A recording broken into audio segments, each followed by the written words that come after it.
জানিয়ে দিব এই মুহূর্তে আমাদের হাতে এসেছে বাংলাদেশের গুরুত্বপূর্ণ আপডেট সংবাদের শিরোনাম। শুরুতেই থাকছে হঠাৎ অসুস্থ বিএনপি নেতা মির্জা ফখরুল। এবারে জানিয়ে দিব আওয়ামী লীগ ব্যক্তিগত ও দলীয় স্বার্থে হাদিকে হত্যা করেছে দাবি সালাউদ্দিন বাবুর। এবারে থাকছে তারেক রহমানের অপেক্ষায় পুরো বাংলাদেশ। আরও জানাবো যশোরে নিখোঁজ পুলিশ সদস্য 22 দিন পর মরদেহ মিলল পঞ্চগড়ে। সব শেষে জানিয়ে দিব সাবেক মন্ত্রী আনিসের বাড়িতে আগুন ও ভাঙচুর। এতক্ষণ শুনছিলেন হাতে থাকা আপডেট সংবাদের শিরোনাম, এবারে বিস্তারিত। তবে তার আগে অনুরোধ রইল ভিডিওটিতে একটি লাইক এবং কমেন্ট করে জানিয়ে দিন ভিডিও সম্পর্কে আপনার মূল্যবান মতামত। আরও জানিয়ে দিন ভিডিওটি কোথা থেকে দেখছেন বা কোন জেলা থেকে দেখছেন।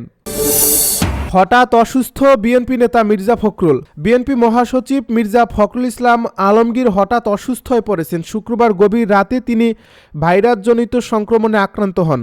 শনিবার দলের মিডিয়া সেলের সদস্য সাইরুল কবির খান বিষয়টি নিশ্চিত করেন। তিনি জানান, চিকিৎসকদের পরামর্শ অনুযায়ী মির্জা ফখরুল বর্তমানে নিজ বাসা থেকে চিকিৎসা নিচ্ছেন। তার শারীরিক অবস্থা সার্বক্ষণিক পর্যবেক্ষণে রাখা হয়েছে এবং প্রয়োজনীয় চিকিৎসা দেওয়া হচ্ছে। তিনি জানান, আপাতত চিকিৎসকের নির্দেশনা অনুযায়ী তাকে পূর্ণ বিশ্রামে থাকতে বলা হয়েছে। এর আগে শুক্রবার রাতে বিএনপি চেয়ারপারসনের গুলশানের রাজনৈতিক কার্যালয়ে দলের স্থায়ী কমিটির বৈঠক শেষে সাংবাদিকদের সঙ্গে কথা বলেন মির্জা ফখরুল। এ সময় তিনি বৈঠকে গৃহীত সিদ্ধান্তগুলো গণমাধ্যমের সামনে তুলে ধরেন।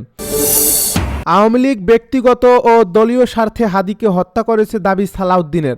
বিএনপির কেন্দ্রীয় কমিটির সহ পরিবার কল্যাণ বিষয়ক সম্পাদক এবং ঢাকা 19 আসনের বিএনপি মনোনীত প্রার্থী ডাক্তার দেওয়ান মোহাম্মদ সালাউদ্দিন বাবু বলেছেন, জুলাই যোদ্ধা ও ইনকিলাব মঞ্চের মুখপাত্র শরীফ ওসমান হাদিকে আওয়ামী লীগ ব্যক্তিগত ও দলীয় স্বার্থে পরিকল্পিতভাবে হত্যা করেছে। কাঠগড়া স্কুল অ্যান্ড কলেজ মাঠে আয়োজিত এক ক্রিকেট খেলায় প্রধান অতিথির বক্তব্যে সব কথা বলেন তিনি। ডক্টর দেওয়ান মোহাম্মদ সালাউদ্দিন বাবু বলেন, শরীফ ওসমান হাদি ছিলেন একজন সাহসী জুলাই যোদ্ধা, দেশপ্রেমিক ও জনপ্রিয় তরুণ রাজনৈতিক নেতা। ফ্যাসিবাদী শাসনের বিরুদ্ধে তার আপোষহীন অবস্থান এবং সাধারণ মানুষের পক্ষে তার সোচ্চার ভূমিকার কারণেই তাকে নির্মমভাবে হত্যা করা হয়েছে। এটি কোনো বিচ্ছিন্ন ঘটনা নয়, বরং বিরোধী মত দমনে আওয়ামী লীগের ধারাবাহিক রাজনৈতিক হত্যাকাণ্ডেরই অংশ। তিনি আরও বলেন, হাদি ছিলেন জাতির একজন বীর সন্তান। তার কণ্ঠে ছিল নিপীড়িত মানুষের আর্তনাদ। তার কলম ও বক্তব্যে উঠে আসত অন্যায় অবিচারের বিরুদ্ধে প্রতিবাদ। এ কারণেই তাকে টার্গেট করে হত্যা করা হয়েছে। এই হত্যাকাণ্ডের সঙ্গে জড়িত প্রত্যেককে দ্রুত গ্রেপ্তার করে আইনের আওতায় এনে সর্বোচ্চ শাস্তি নিশ্চিত করতে হবে। বিএনপির এই নেতা অভিযোগ করে বলেন, আওয়ামী লীগ ক্ষমতায় থাকাকালীন সময় ধরে বিরোধী রাজনৈতিক নেতাকর্মীদের দমন পীড়ন, গুম, খুন ও হামলার রাজনীতি চালিয়ে আসছে। হাদি হত্যাকাণ্ড তারই জঘন্য উদাহরণ। জনগণ আজ এই রক্তের রাজনীতি থেকে মুক্তি চায়।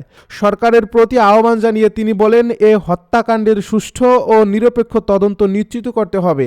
কোনো প্রভাবশালী মহল যেন দায় এড়াতে যেতে না পারে, সেদিকে নজর দিতে হবে। বিচারহীনতার সংস্কৃতি বন্ধ না হলে দেশে গণতন্ত্র ও আইনের শাসন প্রতিষ্ঠা সম্ভব নয়। ডাক্তার সালাউদ্দিন বাবু হাদির পরিবার পরিজনের প্রতি গভীর সমবেদনা জানিয়ে বলেন, বিএনপি সব সময় এই পরিবারের পাশে থাকবে। হাদির আত্মত্যাগ বৃথা যাবে না। তারেক রহমানের অপেক্ষায় পুরো দেশ। দীর্ঘ 17 বছর 3 মাস 15 দিন পর মেয়ে ব্যারিস্টার জাইমা রহমানকে নিয়ে 25 ডিসেম্বর দেশে ফিরছেন বিএনপির ভারপ্রাপ্ত চেয়ারম্যান তারেক রহমান। দুপুর 12টায় তাদের বহনকারী ফ্লাইট ঢাকায় অবতরণ করবে। তারেক রহমানের প্রত্যাবর্তন স্মরণীয় করতে বিশেষ আয়োজন করছে বিএনপি। বিশাল সংবর্ধনার প্রস্তুতি নিচ্ছে। এর মধ্যে রাজধানীর খিলক্ষেত থানাধীন 300 ফুটে সংবর্ধনা দেওয়া হবে বলে জানা গেছে। এদিকে তারেক রহমানের প্রত্যাবর্তন উপলক্ষে সারা দেশ থেকে নেতাকর্মীরা আসবেন। তাদের জন্য 7টি লাইনের ট্রেন ভাড়া নেওয়ার জন্য আবেদন করছে বিএনপি। এছাড়া বিপুল সংখ্যক মানুষ বাস, ট্রাক ও ব্যক্তিগত যানবাহনে ঢাকায় আসবেন বলে দলীয় সূত্রে জানা গেছে।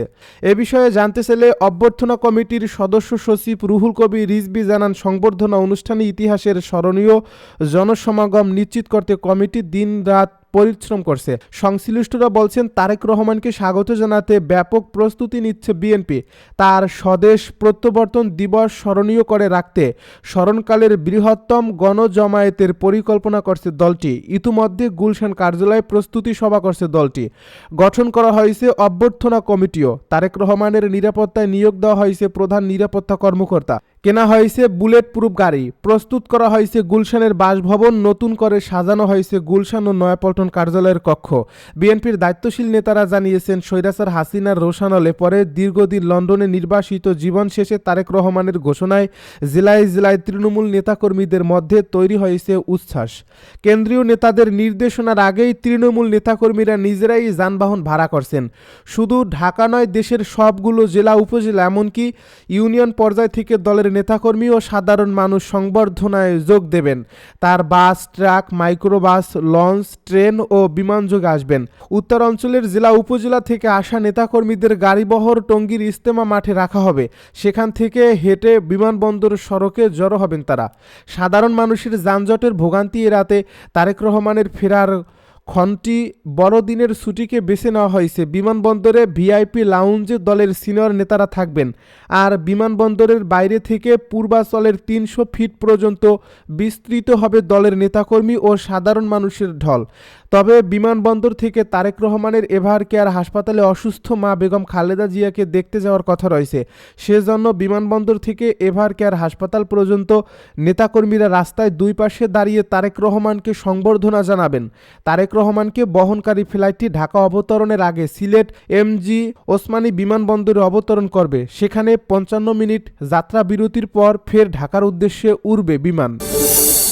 যশোরে নিখোঁজ পুলিশ সদস্য, ২২ দিন পর মরদেহ মিলল পঞ্চগড়ে।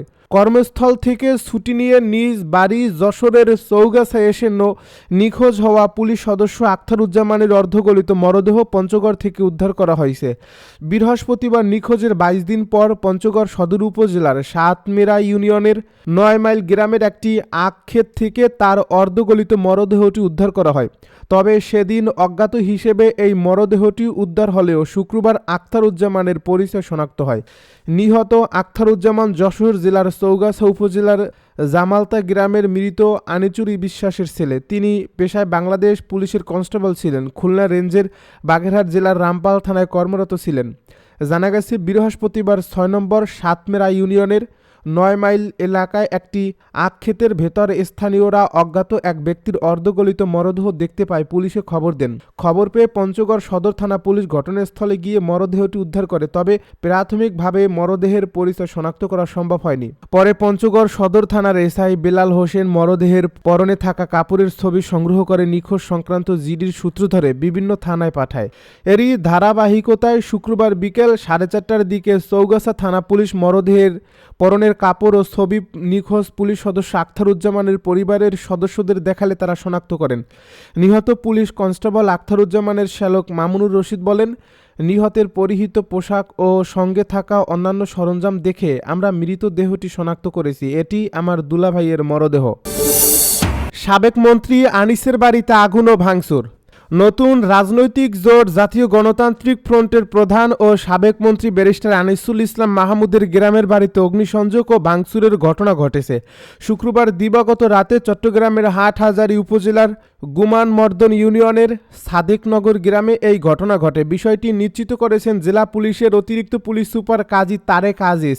তিনি বলেন, মধ্যরাতের দিকে কে বা কারা ব্যারিস্টার আনিসুল ইসলাম মাহমুদের গ্রামের বাড়িতে অগ্নিসংযোগ করে। এতে দুতলা বাড়ির 2টি কক্ষ এবং একটি গাড়ি পুড়ে গেছে। এদিকে অগ্নিকাণ্ডের খবর পেয়ে fire service and civil defence Hathazari স্টেশনের senior station officer Mohammad Abdul মান্নানের নেতৃত্বে একটি ইউনিট ঘটনাস্থলে পৌঁছে আগুন নিয়ন্ত্রণ করে।